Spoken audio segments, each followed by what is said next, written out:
Remakes have become a staple of the gaming industry. Some of them are not so good, but then there are those ones that really manage to capture the magic of the original games while bringing them forward to a new day and age, sometimes even surpassing the original. So with that in mind, today I want to share my favorite remakes that I highly recommend playing. By the way, the games on this list are in no particular order. So without further ado, let's get into it.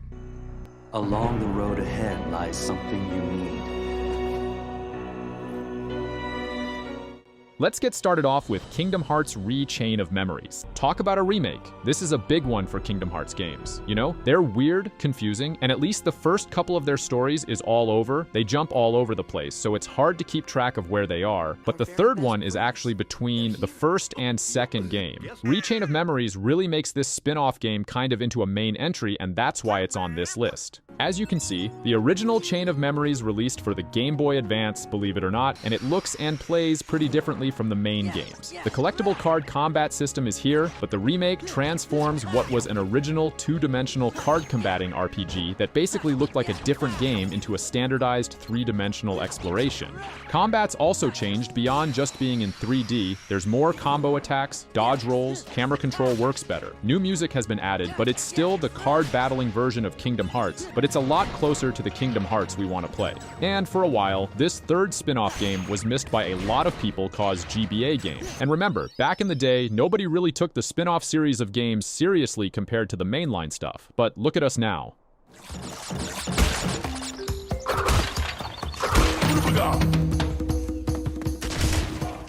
Next up, we've got the Crash games, specifically the N-Sane Trilogy. A lot of times, the best remakes are the ones that really just stick to the script, right? The remakes of the first 3 Crash Bandicoot games are totally 1:1 by the book, complete adaptations of the classic themes. They play exactly like the originals, just without the parts that look like ass. Don't get me wrong here. If you grew up on the original PlayStation, you're gonna have a soft spot for low-poly 3D models and blurry-ass textures of the original, but come on, folks. Even I can't look back at those old Crash PS1 games without my up-to-date gamer sensibilities getting insulted. Anyway, the new, updated visuals have a lot more personality, but the games are pure Crash, and the modern controls make them even better. These games aren't really fully remade graphically. I mean, they are, but the level design stays obsessively close to the originals. These remakes do what a lot of pretenders fail to do. They make you feel like you're playing the original games even though they're actually very different. Like, the feel stays identical. I'll be fair and say the N-Sane Trilogy, you know, they might have tweaked a few things to polarizing results. Stuff like certain physics of Crash's jumps are a little off at times, like little things here and there, but generally, they just made these games, and they've been more available and accessible than ever. Coming in next, a perfect remake, another perfect one, Shadow of the Colossus. Both the original and the remake are goddamn masterpieces. Can't go wrong with either one, but man, the remake is nice to look at, and it makes a lot of cool little under-the-hood detail improvements here and there. So of course, the 2018 version of Shadow of the Colossus completely revamps the visuals, while the gameplay loop stays exactly the same as the original, but maybe a little more streamlined, you know, button mapping, and the way some things work. Also, just generally, it does improve upon the original 2005 PS2 game, which was a technical accomplishment for the hardware. Like, as impressive visually as it was, if we're being fair, frame rate and performance was, well, you know, still a PS2 game, and the PS4 version smooths all that out, does those little quality of life improvements, and just makes the game look absolutely stunning. This world is incredible to explore. With updated visuals, it is just even more rewarding in 2018, and now there's decade-spanning gaps. It really does respect the source material, captures what made the original so special, and the fact that there's no sacrifices or big changes in gameplay or controls. Really, it's just nice. It's just an updated classic experience for new hardware with all the pixel blurring magic they could squeeze out of the PS5. And yeah, you could fire this bad boy up on PS5, and it looks and runs amazing.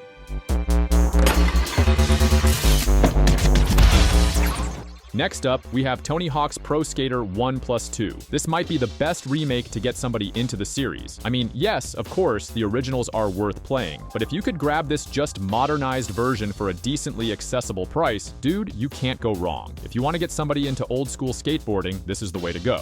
What I love about this one is that the remakes don't just faithfully recreate the levels from the first two games. If you haven't noticed by now, a lot of these really good remakes get all the minutia and the level design and every little detail, and this just does that between the levels, the trick sets, the general feel of skateboarding, the flow, the speed, the momentum. All that makes the original so special, right? It's all there. The modern graphics look great, but it's actually like the new animations for these skateboard tricks and the characters that really make this something else. An extra level of detail and just fluid motion that still actually changes the experience, but keeps it true to the original while making it better. Plus, like, the way they were able to license and keep most of the music from the original game in this game, and then even add to the soundtracks, is just impressive unto itself. It shows love and attention to detail, something I'll keep saying over and over again in this video, because I love a good remake. Get down here, Merc. Next up is Final Fantasy VII Remake. Yeah, it kind of has to be on this list. We've talked enough about it to death. But like, if you only know remake culture passively, I know you know this one, but a lot of people still haven't played it, and they should, because this thing is a full modernization of a PS1 classic. Now, you guys know I love some pre-rendered backgrounds, and I love how the original looks, and I don't think it needs to be ashamed of it or anything. But Final Fantasy VII Remake is a full-blown recreation of a game, the thing that they told us they'd never be able to pull off, and they did. It's not just a visual upgrade, but an expanded battle system upgrade / action RPG hybrid with turn-based stuff with just way more. It's just more game, it's calling out, it's filling out the stuff they only hinted at in the original, like Midgar, like the city is a fully breathable, alive place in comparison to the PS1 game. There's more voice acting, there's a more intense music score, it just feels right, and yeah, I know it's not really a one-to-one remake, more like a heavily expanded, maybe like imagining of what the original game is. Of course, by the end, it makes you rethink how faithful it was, and for that reason alone, I think it's really impressive. For some people, an affront to God, but people like me, people who don't know the dire consequences of living in the modern age of digital media, I think it's cool, and I think the alternate takes on some of the events of the original game make it interesting. I don't think it ruins the original for me, it's just a cool side thing. If you hate it, that's valid. You know I always say that, but if you like it, baby. And what they managed to do here is super impressive. See ya.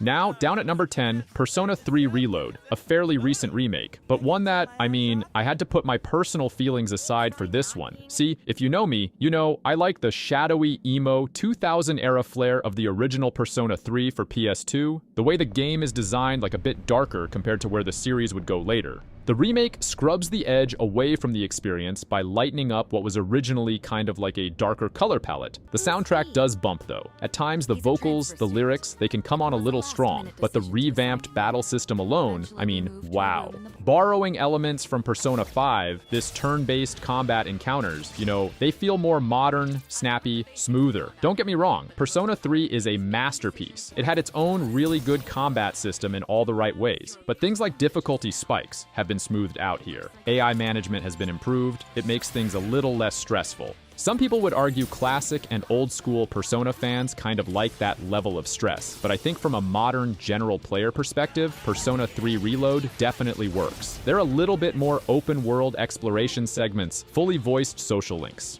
It just makes for a more engaging adventure with your Persona friends, and generally I do think it's a more accessible experience than the original in a good way. Where do you think you're going? Hey, Grim! You're here!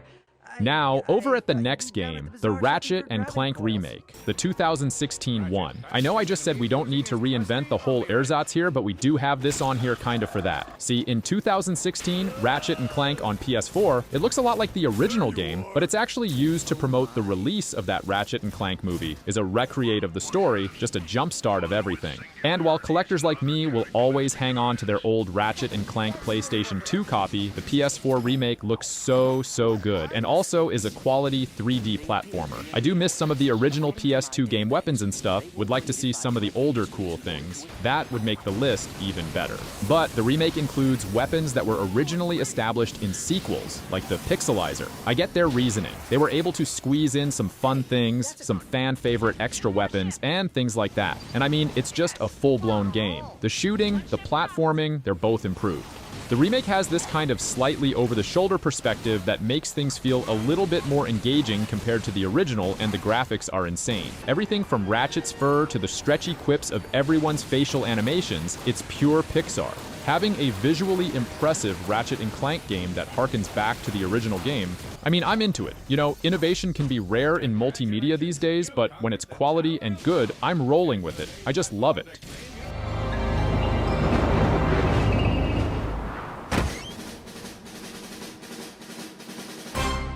Coming in next is Super Mario RPG. This is a kind of a top-to-bottom remake of an actually still very fun Super Nintendo game. Look, I don't think it was completely necessary. This was one where the original still has aged incredibly well. It is fun, it is cool and charming, and also if you're not really a role-playing game fan, it was actually really accessible. Because of, I don't know, maybe it was just Mario imagery, something. But the 2023 remake kind of has the same magic. The story, the kind of graphics are all faithful to the original, even if things do feel somewhat new. There's a lot of little extra touches here and there. Once you finish the main game, for example, real RPG buffs, you're gonna get excited about this. Stronger versions of bosses, weapons. They add a little bit more experience to everything if button pressing was added to essentially every single attack or special in the game. You know, kind of a split-second button pressing mini-game if you want to think about it that way. Look, they improve the flow of combat, and if you didn't like it, you could turn it off if you're a big dork. Look, I am a big dork, okay? But I think Super Mario RPG gets by in just how much of a charming game it is. It's like the same as the original. It's just turkey-slapping nostalgia all over your face if you're a longtime Mario fan, and the Easter eggs and things are great. It's a good game for everybody.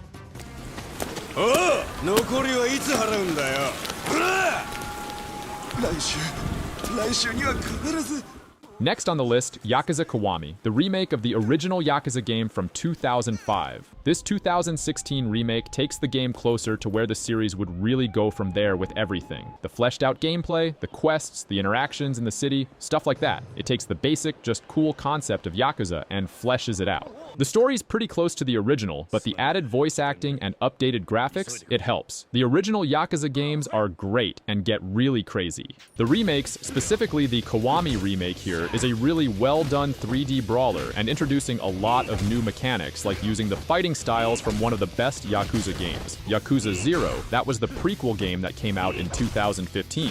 And everything that added to the Yakuza formula, like the way combat worked, the way you could switch fighting styles, that's been injected into Yakuza Kiwami, that new remake, so the combat feels way more in-depth and more rewarding to play. There are new side quests, brand new original cutscenes, adjustments to the story here and there, and a new gameplay mechanic that has Goro Majima, the best character, randomly appearing and fighting against you at any point. It's really good and did a great job of preserving that original charm of the original game. Kiwami is a great place to do that for many reasons. Next over at number 6, Star Ocean, the second story R, which is one hell of a title, but awesome if you're an RPG fan. This is a full-on remake of the PlayStation 1 game, and it retains the 2D sprite characters, but has 3D environments, and manages to come up with a really interesting art and visual style. It just plays better, let's be real. The PS1 version I revisited fairly recently, and it's good, but this one kind of, I think, is personally a little bit better. The combat, which is more hands-on, is like that in the original game. Here makes it even better. The blocky 3D character models are gone. You get the traditional 2D anime pixel ranger animations. You get the timings of combat that are a little bit more interesting.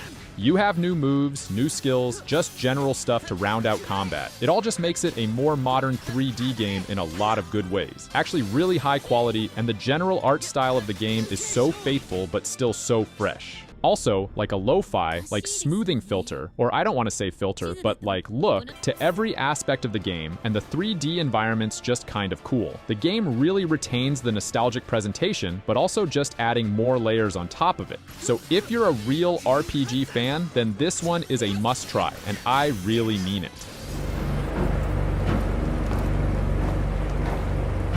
Turn around! Now!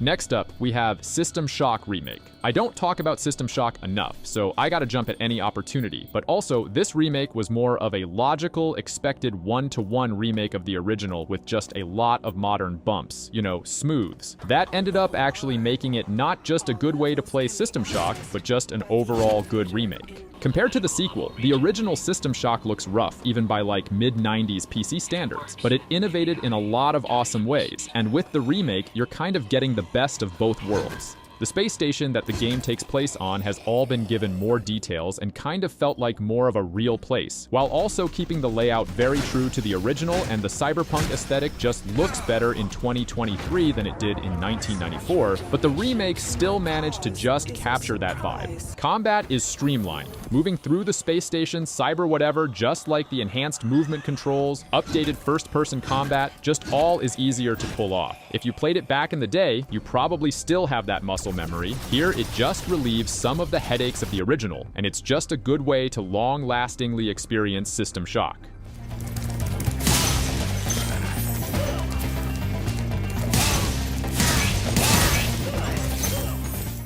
Coming up next, the Spyro Reignited Trilogy. Hey, do you remember this one? This one was pretty cool. It's a remake that really does it right. Nothing that I would really point fingers at or complain about. And it's a rare one too, you know? Sometimes critics, reviewers do pause for a second and wonder, is it looking this good? Is it how we should really experience it? That rose-colored glasses situation. But, you know, we're more cynical bastards these days. So, you know, the original Spyro games, those didn't have that much 3D personality, especially compared to the later sequels. Those early PlayStation 1 games, they were good, but like I said, didn't have the personality that defined something like Spyro 3. What the Reignited Trilogy does is kind of bring that back, inject more of that classic personality, while the gameplay and stages stay very, very faithful to the originals, even though the visual update was really significant. The Remake Trilogy adds a proper voice actor to the first Spyro, updated the effects for everything from stuff like fire breathing to the headbutting. The trilogy, I think, really does capture the spirit of the original 1998 game it was trying to capture. Just kind of pulls some of the best stuff from the later sequels, adding that back to the first game, and it also gets rid of some of the jank. I love some old school Spyro, but there's no denying there was a little bit of jank, a little bit of stiffness in the original, and the remake helps smooth out that controlling, and by that, just makes Spyro just ultimately more fun games to pick up and enjoy. They're just as simple as ever in a lot of good ways. Wait, you're a cop? Yeah, Leon Kennedy. You are? Claire. Claire Redfield.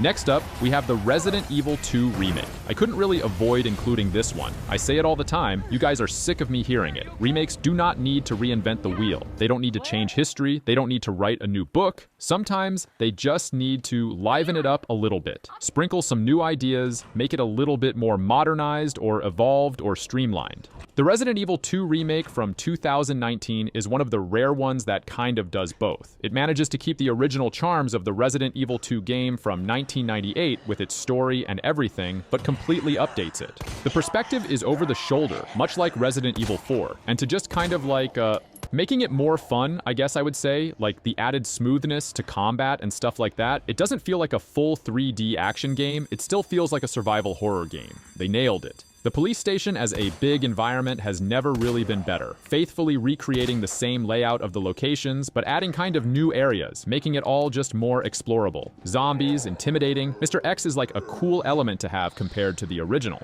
He's still great, but Mr. X is just more of a threat with him roaming around the environment. There's just a lot of little things. They keep the essence of Resident Evil 2 while just making it a really, I don't know, entertaining horror game. I find it replayable, I find it captivating, I find it fun to watch other people play it. It's just good, and that's the power of a good remake. Different, same, sometimes good, sometimes bad, sometimes confusing, but sometimes just everybody wins. Resident Evil 2 is just one of those perfect classic remakes.